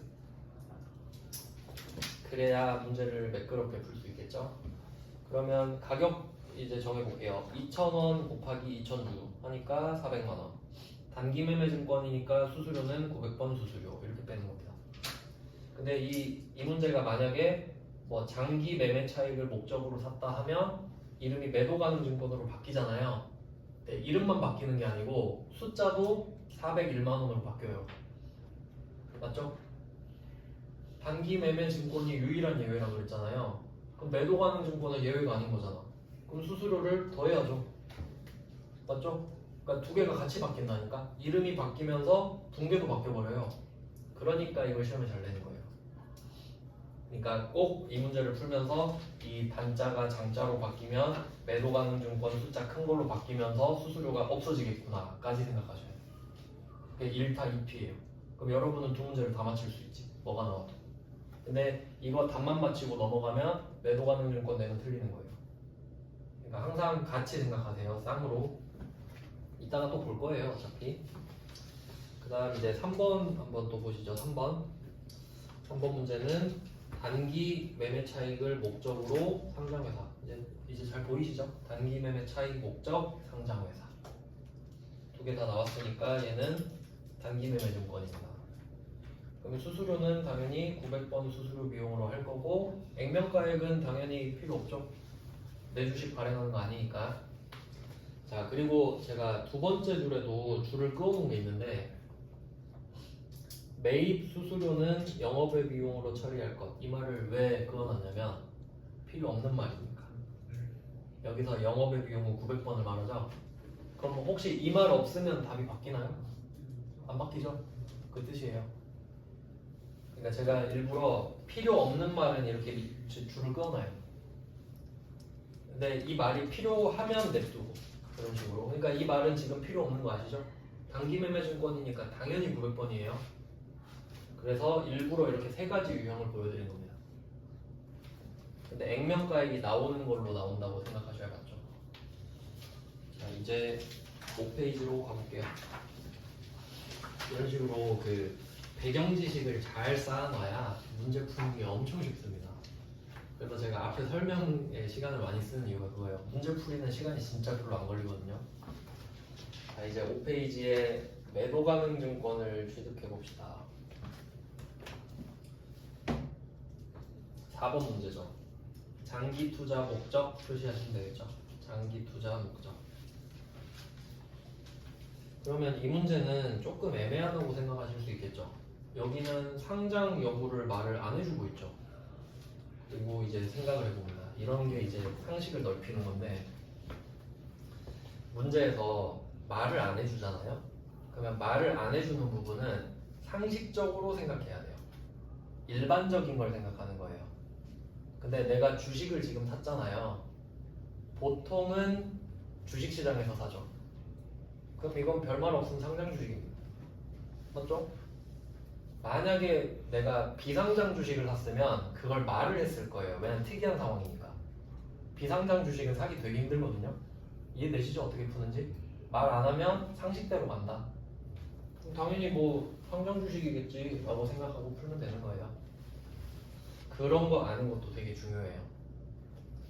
자, 그러면 얘는 매도 가능 증권 숫자 큰 거가 되죠. 왜냐면 장기 투자 목적이니까 비유동 자산으로 빠져야 되잖아요. 그래서 제가 밑에 큰 숫자라고 써놓은 거예요. 여러분은 큰 정도만 쓰면 되겠죠? 이 말은 무슨 뜻인지 아시죠? 매도 가능 증권 쓰면 두 개 나온다 그랬잖아요. 근데 숫자 작은 게 위에 있단 말이에요. 숫자 큰 게 밑에 있고. 그러니까 매도 가능 증권 쓰고 흥분해가지고 엔터 딱 치면 바로 오답이에요. 아시겠죠? 그것 때문에 제가 계속 강조하는 겁니다. 그러니까 여러분 상상해야 돼요. 매도 가능 증권 검색해서 아래로 화살표 한 칸 내린 다음에 엔터 쳐야지. 그 뜻이라고, 큰 숫자가. 그거 계속 상상하셔야 된다고. 바로 엔터 치면 바로 나가립니다. 자, 그러면 액면가액은 역시 X표 쳤죠. 남의 주식 사는 거니까. 내 주식 발행하는 거 아니죠? 그래서 액면가 X 치고, 자, 가격은 4,000주 곱하기 10,000원 더하기 11만 5천원. 맞죠? 얘는 900번 수수료 그딴 거 없죠? 그래서 제가 일부러 A라고 써놓은 게 뭐냐면 아까 단기 매매 증권은 A라는 게 900번 수수료 비용으로 제가 따로 써놨는데 매도 가능 증권은 A가 포함되어 있다라는 뜻으로 썼죠. 일부러 좀 그 보기 편하게 이렇게 써놓은 겁니다. 의식을 하세요. 단기 매매 증권은 A가 단독 계정 과목을 갖고 간다. 900번 수수료 비용. 근데 매도 가능 증권은 그 A가 매도 가능 증권에 포함된다. 11만 5천 원이 포함되어 있잖아요. 그리고 숫자 큰 거 생각할 거 엄청 많습니다. 엄청 꼼꼼해야 돼요. 근데 문제 자체가 어렵진 않잖아요. 그 다음은 이제 매도 가능 증권은 이 한 문제로 충분해요. 뭐 더 풀어볼 필요 없지 뭐.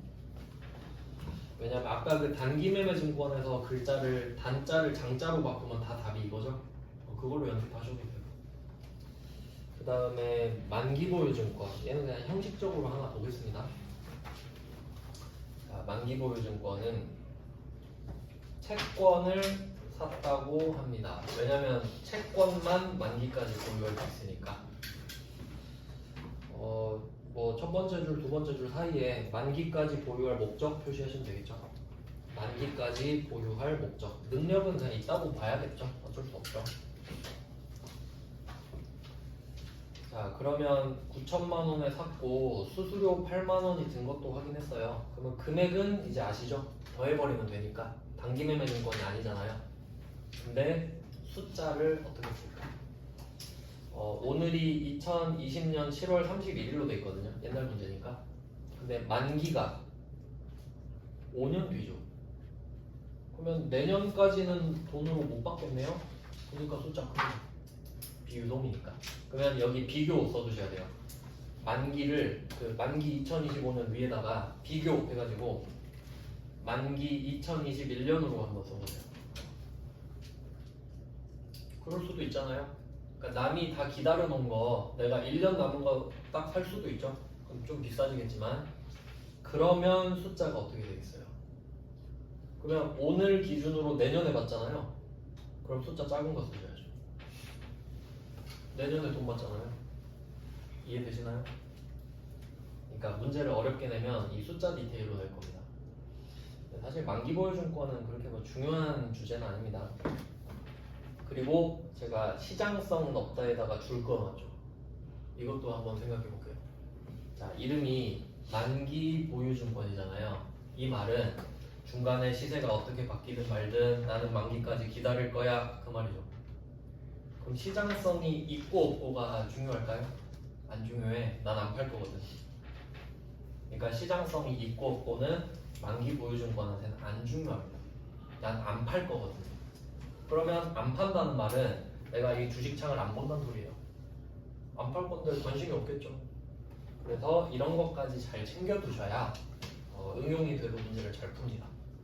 시장성은 관계가 없겠구나. 상식적으로. 그리고 또 디테일을 또 챙겨가야겠죠. 당좌수표를 발행했다. 잊으시면 안 돼요. 제가 숨 쉬듯이 나온다 그랬죠. 당좌수표를 발행하는 것 자체를 문제로 안 내지. 너무 쉬우니까. 근데 이렇게 다른 주제에 껴서 내잖아요. 결제 수단일 뿐이니까.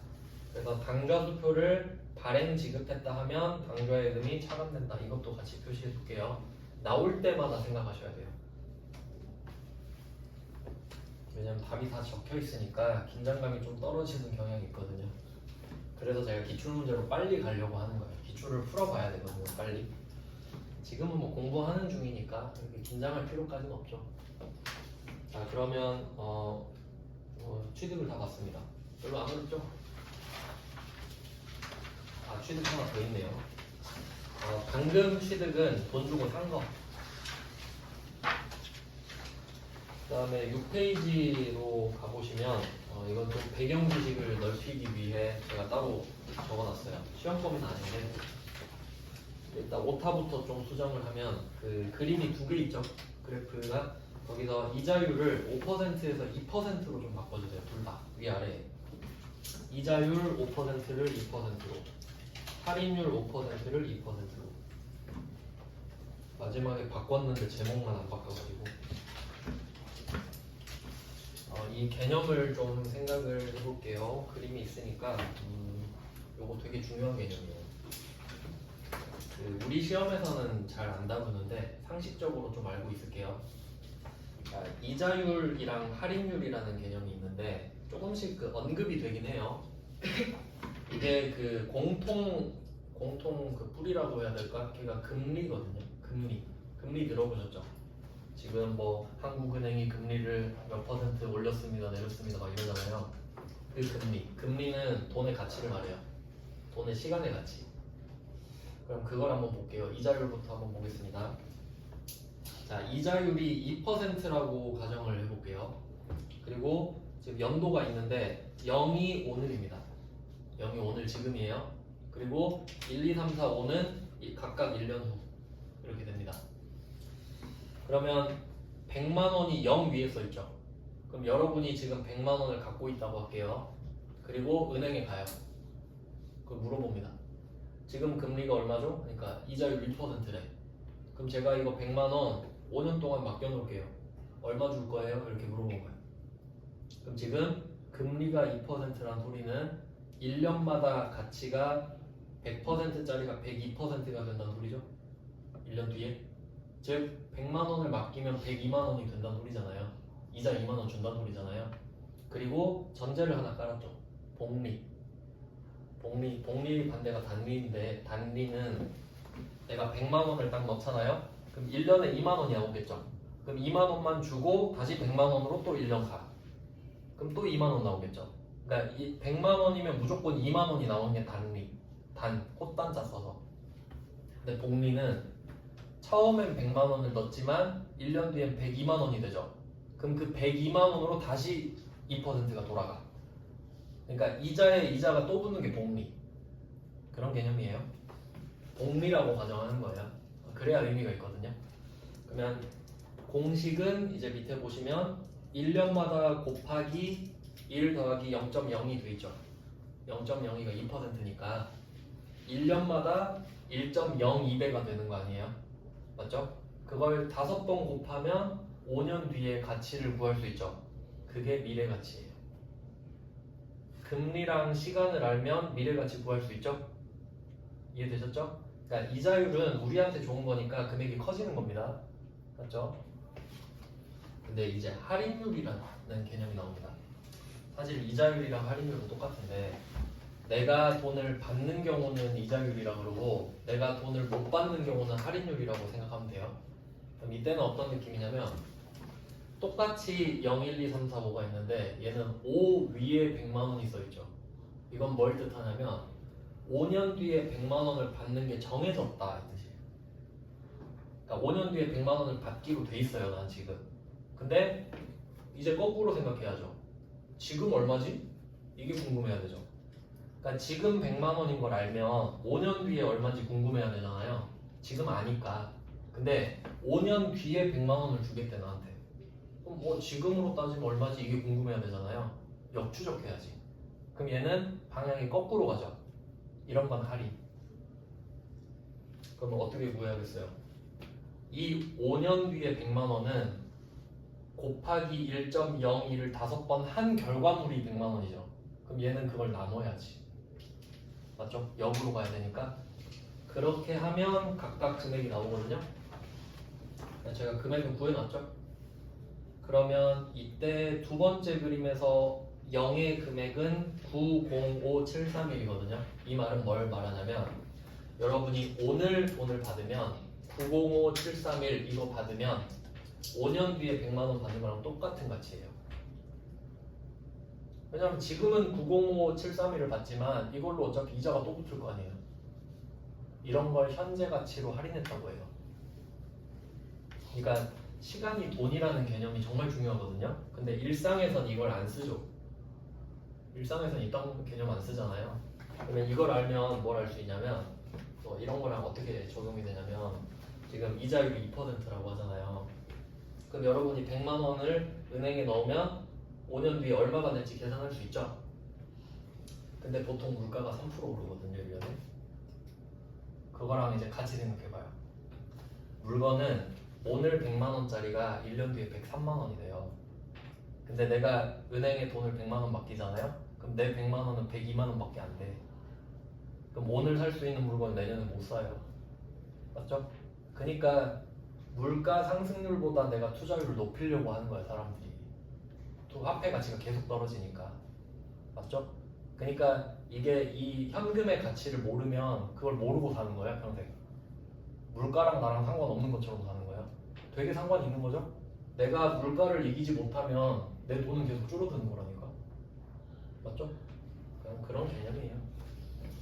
대충 이 정도는 알아놓읍시다. 그러니까 금리 때문에 시간 차이의 가격이 달라진다는 거 정도는 이해하셔야 돼요.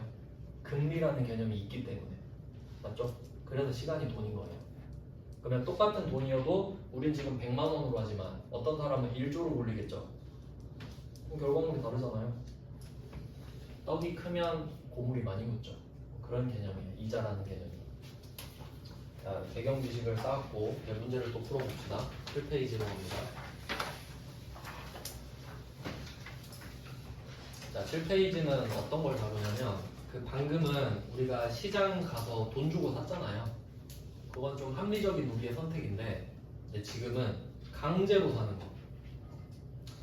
여기서는 그 워딩을 좀 볼게요. 박스 안에 워딩을 보시면 첫 번째 줄에 표시를 좀 할게요. 유형자산 취득과 관련하여 국공채 등을 불가피하게 매입한 경우 여기까지. 기출문제 워딩 안에 첫 번째 줄에 유형자산 취득과 관련하여 국공채 등을 불가피하게 매입한 경우 표시하셨죠? 그리고 분석을 해봅시다. 우리가 지금 생각보다 많이 배웠어요. 왜냐면 제가 많이 알려드리고 있거든요. 국공채 등 이거 한번 생각해 볼게요. 채무증권을 발행한다라는 거는 돈을 빌렸다라는 뜻이죠. 맞죠? 그러니까 우리가 회사니까 회사채를 발행하면 우리 회사가 돈 빌렸다 이 뜻이잖아요. 그럼 그 주체에 따라 채권 이름이 바뀌는 거 아시죠? 국가가 채권 발행하면 국채, 공공기관이 발행하면 공채, 맞죠?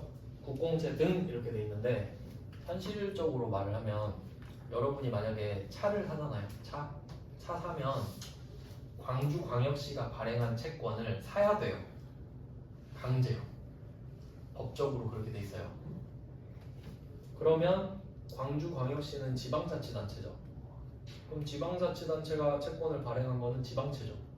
엄밀히 따지면 지방채라고 해야 맞아요. 원래는. 근데 그냥 국공채 등이라고 하니까 뭐 그런갑다 하면 되는 겁니다. 원래는 지방채입니다. 그렇게 알아두시면 돼요. 진짜 차 사면 그렇게 해야 됩니다. 건물 살 때랑 땅 살 때랑 다. 그래서 여기 유형자산이라 돼 있죠. 형체가 있는 자산. 그럼 문제를 한번 보시죠. 6번. 불가피하게 매입한다 돼 있다는 거는 법적으로 그렇게 했다는 소리죠. 사기 싫은데 안 사면 안 된다 이 말이에요. 자, 그럼 6번 보시면 업무용 차량을 구입하면서 다음과 같은 현금 지급액이 발생했다. 공채, 여기서 공채가 그 지방채죠. 단기 매매증권으로 분류할 것 해석을 해봅시다. 자, 취득세 100만 원이 있죠.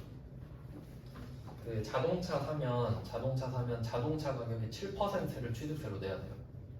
그러니까 예를 들어 여러분이 아반떼 2,000짜리를 사잖아요. 그럼 출고 가격이 2,000 이렇게 찍혀 있으면 취득세가 7%니까 140 내야 돼요. 따로 또 내야 된다는 소리예요. 알겠죠? 그런 배경 지식이 있어야 이거 문제 푸니까. 그럼 차를 샀으니까 취득세를 내는구나 이렇게 내야 되죠? 취득세가 뭐지? 이러고 있으면 안 된다는 거예요. 그럼 그렇게 해서 뭐 7%낸 겁니다. 그 영업용은 4%고 그런데 어차피 뭐 우리한테는 상관없고. 그러면 100만 원을 내는 게 무슨 의미가 있나 생각해 볼게요. 이거 취득세 안 내면 내 이름으로 차량 등록을 못 해요. 그렇겠죠? 원래 취득세도 내고 등록면허세도 내야 되거든요. 그걸 내야 번호판 달고 내 이름으로 등록할 수 있어요. 그러면 이거 취득세 안 내면 차를 못 타게 된다는 소리죠. 맞죠? 그럼 이거 취득 부대 비용이에요.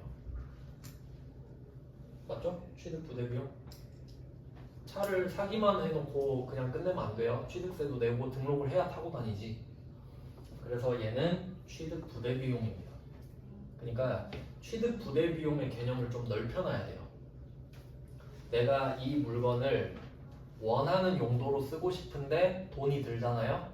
그럼 그건 다 취득 부대 비용이에요. 그렇게 생각해야 돼요. 그러니까 취득 부대 비용은 뭐가 있다 이렇게 외우는 게 아니고 딱 생각을 했을 때 아까 제가 옷으로 말씀드렸잖아요. 바지를 딱 생각해봐요. 바지를 딱 맞게 입고 싶어. 내 다리 길이에. 그러면 옷값이 들겠고 택배비가 들겠고 수선비가 들겠구나. 그래야 내가 원하는 형태로 쓸 수 있죠. 그게 될 때까지 들어간 돈이 전부 다 취득 부대 비용이라고요. 이해되셨죠? 그러면 차를 왜 사는지 생각해 보세요. 차를 사는 걸로 만족해요? 그냥? 타고 다니려고 사는 거지? 그럼 타고 다니려면 등록을 해야 되는데? 그럼 취득세도 내야 되는데? 그럼 이 취득세가 차를 사기 위해 들어가는 돈인 거죠. 그럼 이 취등록세는 이름이 그냥 차량 문방구 이렇게 됩니다. 개념 아시겠죠? 자동차를 차량 문방구라고 하거든요. 그럼 일단 100만 원이 차량 문방구인 건 아시겠죠? 차값에 들어갔어요. 그럼 5만 원은 뭐냐? 이게 문제인 거죠. 자, 그것 때문에 아까 그 그림을 보여드린 건데요. 자, 여기 알 수 없는 말이 하나 있습니다. 취득세는 누구나 이해할 수 있는데 여기에 공채 매입액을 보세요. 25만 원 써 있는데 공정가치 20만 원 써 있죠. 이것 때문에 아까 그림을 보여드린 거예요. 자, 그럼 생각을 해볼게요. 아마 이게 지방자치단체마다 다른데 광주는 5년일 거예요. 아마 5년짜리 채권을 사야 될 거예요.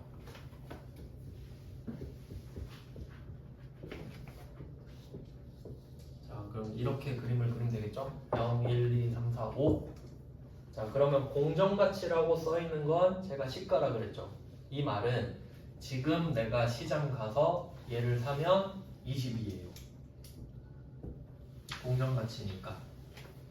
이게 공정한 가치란 소리예요. 이건 이해되시죠? 그림을 하나 그려놓으시면 좋겠죠, 이렇게. 왜냐면 다음번에 보면 기억 안 나니까. 그러니까 지금 20만 원이란 소리입니다. 지금 당연히 지금 얘기하죠. 뭐 작년 이야기 하는 거 아닐 테니까. 자, 근데 25만 원은 뭐냐? 이거 액면 금액이에요. 그러니까 이게 좀 이 양아치 같은 게 당연히 이제 액면 금액이 25만 원 써 있으면 공정 가치는 낮을 거 아닙니까? 이유는 아시죠? 금리 때문에. 이게 금리를 5번 먹어야 25만 원 되잖아요. 그럼 역으로 할인하면 얘는 당연히 가치가 낮겠죠. 그 가치가 20이란 소리예요, 지금. 이해되셨죠? 그러니까 당연히 가치가 오른쪽이 크다는 걸 제가 이해시켜 드렸잖아요. 그러니까 금액을 알라고 한 게 아니고 방향은 알아야 된다고 말씀드린 거죠. 금리 때문에. 그럼 우리가 이걸 25만 원에 살 이유는 없잖아요. 근데 25만 원 써 있으니까 25만 원에 사가라 그래요. 진짜 그런다고요, 실제로. 양아치잖아요. 그러니까 실제로 이자도 없어요. 그러니까 이게 컨셉이 뭐냐면 너 차 샀네? 오, 돈 많은데? 나 돈 좀 빌려줘. 이거예요.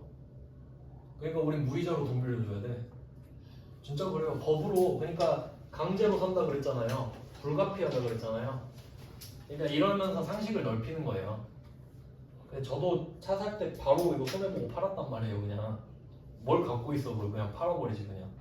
그러면 지금 여러분이 이거를 25만 원 주고 사야 돼. 25만 원 써 있으니까. 근데 시장 가면 이거 얼마에 팔 수 있어요? 20을 팔아야 돼. 그럼 여러분 이거 갖고 있겠어요? 아니, 기분 나쁘다니까? 그냥 팔아버리는 게 나아요. 5만 원 손해보고. 그렇겠죠? 그럴 의도니까 이름이 단기매매증권인 거예요. 연결되시나요? 지금 강제로 샀어요. 그냥 기분 나쁜 거야. 아, 그냥 팔아버려야지 딜러한테. 이렇게 딱 마음을 먹은 거죠? 그러니까 이름이 단기매매증권인 거라고요. 그냥 팔아버려야겠다 이 생각한 거야. 왜냐면 5년 기다려봤자 25만 원 받는데 5년 기다려서 5만 원 벌 거예요. 그냥 팔아버리지. 이자도 없는데. 뭐 그런 의미예요. 그래서 이런 거를 좀 기억을 하시면 됩니다. 그래서 결론은 사자마자 5만 원 손해. 맞죠? 바로 팔아버릴 거니까. 그러면 여러분은 5만 원이 빵꾸가 납니다. 그럼 이거 회계 처리하는 순서 알려드릴게요. 첫 번째는 일단 여러분이 쓴 돈을 생각하세요. 취득세 100만 원 썼죠? 그리고 이거 25만 원에 사야 되죠. 그러면 대변에 현금 125만 원을 첫 번째라고 할게요. 1번 현금 125만 원 쓰기. 뭐 돈 나간 건 팩트니까. 그러니까 실제로 분기하실 때 돈을 먼저 쓰면 편해요. 돈이 들어오고 돈이 나가는 건 확실하기 때문에. 자, 그럼 두 번째는 어떻게 할까요? 이 채권, 이 애물단지 채권 가격 얼마죠? 20만 원이죠. 이거 25만 원이라고 적으면 거짓말이에요. 그러니까 내가 이걸 25만 원 주고 산 건 맞는데 시장에선 20만 원에 팔리고 있잖아요. 그럼 이거 25만 원이라고 쓰면 안 돼요. 20만 원이라고 써야지. 맞죠?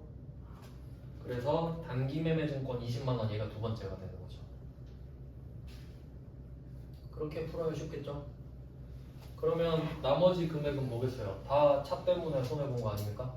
취득세도 차 때문에 손해본 거고 지금 이 5만 원도 차 때문에 손해본 거 아니에요? 여러분 이거 차만 안 사면 5만 원 손해 안 봐도 돼. 취득세도 안 내도 돼. 맞죠? 그 돈이 딱 105만 원 아닙니까?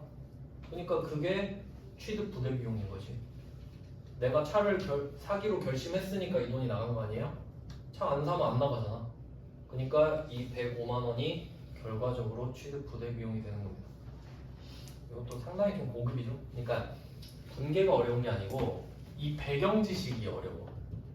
근데 여러분이 그래도 간략하게라도 이렇게 제가 설명드렸는데 이거 모르잖아요? 그냥 쌩 암기예요.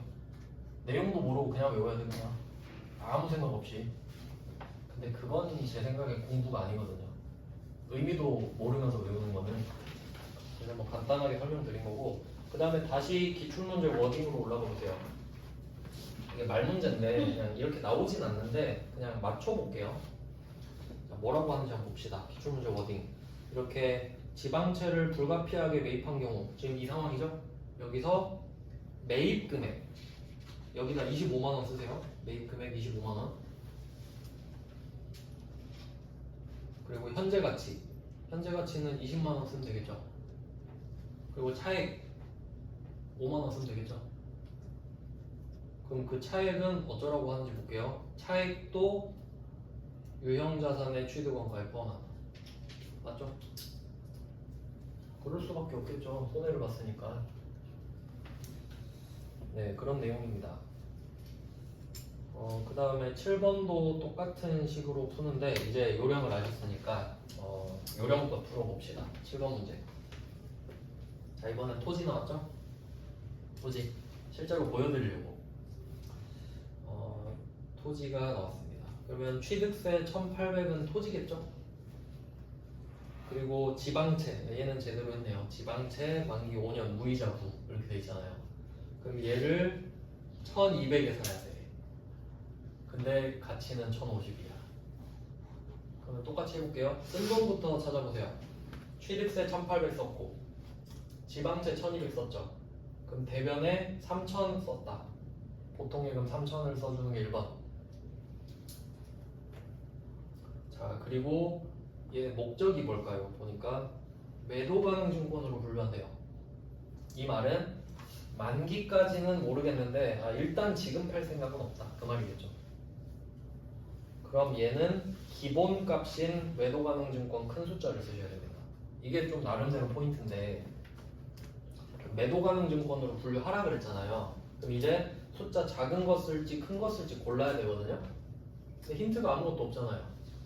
맞죠? 그럴 때는 무조건 기본값 숫자 큰 거. 그래서 제가 기본값이라고 써놓은 거예요. 모르겠으면 기본값 써야 되죠. 당연히 디폴트를 써야 되니까. 그래서 큰 숫자입니다. 그러니까 여기는 이유가 없어서 큰 숫자예요. 그런 이유도 중요한 거죠. 이유가 없는 것도 중요한 이유죠. 그래서 숫자 큰 걸로 됐고 그게 두 번째가 되겠죠? 1,050만 원만 적어줘야 되죠. 공정가치가 1,050이니까. 그러면 나머지는 저절로 토지가 됩니다. 마지막 금액은 안 구해도 되니까 이렇게 구하면 깔끔하게 분개할 수 있는 거죠. 뭐 이런 내용이 있어요. 이제 뒤로 넘어가 보시죠.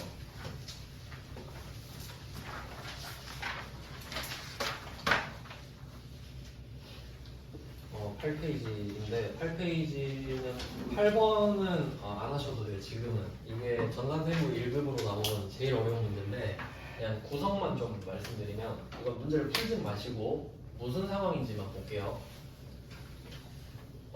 그 세금 계산서라고 돼 있는데 그 우리는 영수증을 보통 주고받잖아요. 카드 정표나. 근데 사업자끼리는 이 세금 계산서를 주고받아야 내가 냈던 부가세를 돌려받을 수 있어요. 그러니까 우린 이제 이걸로 볼 거예요. 시험에 이게 나오겠지. 그러면 뭐 샀는지 한번 볼게요.